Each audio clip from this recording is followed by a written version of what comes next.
जय श्री कृष्णा मित्रों, आपका स्वागत है हमारी YouTube चैनल जोगी टॉक्स पर। हमारी चैनल पर श्री हित प्रेमानंद महाराज जी के ज्ञान प्रवचन के कुछ अंश प्रस्तुत करते हैं। अगर आपको हमारा वीडियो पसंद है तो कृपया हमारी वीडियो को लाइक करें, शेयर करें और हमारी चैनल को अवश्य सब्सक्राइब करें। इस वीडियो में किसी ने श्री हित प्रेमानंद जी महाराज से पूछा है कि मेरी कोई भी इच्छा पूरी नहीं होती, हमेशा निराशा मिलती है, क्या करें? पूज्य गुरुदेव जी ने इस प्रश्न का क्या उत्तर दिया, आइए जानते हैं। वो कोई व्यक्ति नहीं है, हमारा कर्म ही है। को न काहू के दुख सुख कर दाता, निज कृत कर्म भोग सुन भ्राता। जो हम शुभ शुभ कर्म करते हैं वो विराजमान रहते हैं, और जब तक उनका भोग नहीं होता तब तक वो पीछा करते रहते हैं। यदि भगवत प्राप्ति हो जाए तो सारे कर्म नष्ट हो जाते हैं, अगर नहीं तो अवश्य में भोक्तव्यम कृतम कर्म शुभाशुभम। भय देना, संशय पैदा कर देना, फंसा देना, नाना प्रकार के क्लेश पैदा कर देना, बिना किसी बात के भावी भय का चिंतन करके भयभीत हो जाना, ये सब बातें कर्म के, हमारे जो पूर्व कर्म हैं वो बिगड़ गए हैं, वो हमें इस जन्म में परेशान कर रहे हैं। अगर उनसे मुक्ति पाना चाहते हो तो एक ही उपाय है, धर्म पूर्वक चलो और खूब नाम जप करो। अब कोई गंदा कर्म ना होने पावे और नाम जप करो तो भगवान बड़े कृपालु हैं। भगवान कहते हैं अहम त्वाम सर्व पापेभ्यो मोक्षयिष्यामि मा शुचा। मैं तुम्हें समस्त पापों से मुक्त करके पवित्र कर दूंगा। वही कृपा सिंधु मुझे बचा सकते हैं, नहीं तो ऐसे ऐसे हमारे कर्म के हमें दिखाई नहीं दे रहे।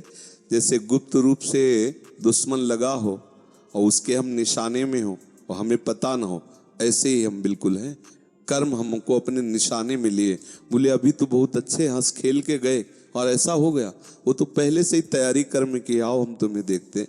वो कर्म का है, उस कर्म को नष्ट करना एक केवल भगवान के हाथ की बात है। खूब भजन करे, प्रभु से प्रार्थना करे कि मुझे कर्म बंधनों से मुक्त कर दो, क्योंकि ऐसे ऐसे हमसे कर्म हुए कि अगर हम सबका हिसाब भोगने लगे, बहुत जन्म भोगते रहें बराबर तो भी नहीं भोग पाएंगे। तो कृपा करें प्रभु और हमारे कर्म की गोदाम में आग लगा दें, सब भस्म हो जाए, तो बात बन सकती है।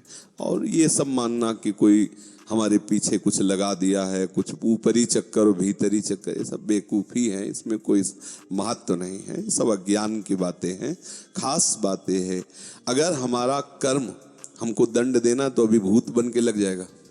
अब झाड़ फूको, न जाना क्या क्या सब करते घूमो, कर्म बिगड़ गया, रोग बन गया, बोले लीवर खराब, किडनी खराब, ये अब पूरे जीवन भर भोगो। कर्म ही तो है, सब खेल कर्म का है। ना कोई हमें दुख से दे सकता है, ना कोई सुख दे सकता है। हमारे कर्म ही हमको दुख दे रहे हैं, हमारे कर्म ही हमको शुभ जो कर्म है वो सुख भुगता रहे हैं।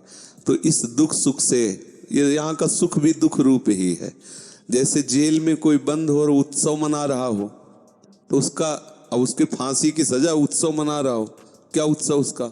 ऐसे ही हम माया की जेल में बंद है, वो बोले आज हमारा बर्थडे, पता नहीं शाम के बर्थडे होगा कि डेथ डे होगा, कोई भरोसा नहीं किस मिनट में क्या हो क्या। तो ऐसे हम जीवन मुक्त जब तक नहीं तब तक क्या सुख।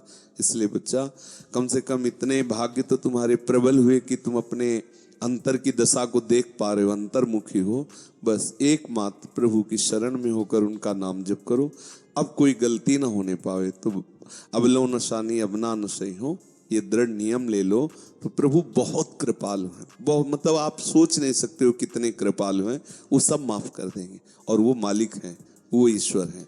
जैसे किसी ने एक जगह प्रश्न में लिखा कि हम मानते ही नहीं कि भगवान है।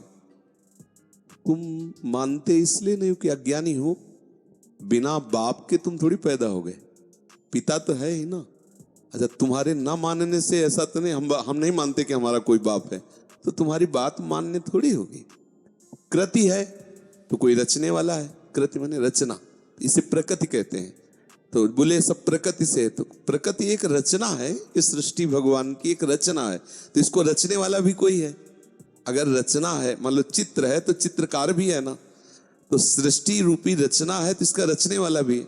अब उसको तुम राम बोलो, कृष्ण बोलो, हरि बोलो, परमात्मा बोलो, ब्रह्म बोलो, जो बोलो, वो है एक, वो है, तुम्हारे ना कहने से नहीं होगा।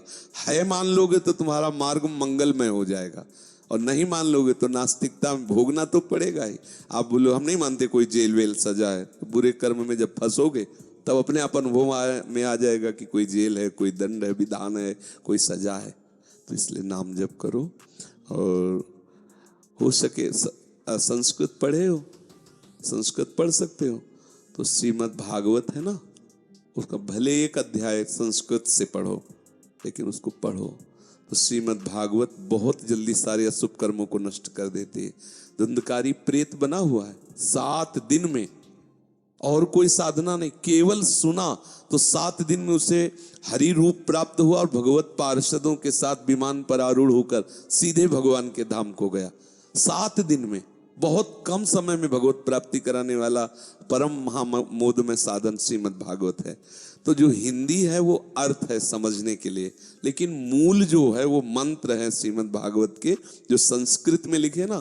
हाँ, अगर अपने न पढ़ पावे तो किसी उत्तम भागवताचार्य से, जिसको संस्कृत का ज्ञान है और जो ईमानदारी से पूरा पाठ करके ठाकुर जी की प्रसन्नता के लिए सुना सके, तो बैठकर 4-5 घंटे रोज सुन ले। 7 दिन किसी भागवताचार्य से पाठ करवा ले संस्कृत से, अपने कुटिया में या जहां भी जैसे बने, और नहीं तो स्वयं 1 अध्याय 2 अध्याय रोज पाठ करे। अब ऐसा तो भागवत बहुत कृपा में है, साक्षात श्री कृष्ण का वांग्मय स्वरूप है, सारे अशुभों को नष्ट कर देता है। आशा है कि आपको भी इस वीडियो से कुछ नया सीखने को मिला होगा।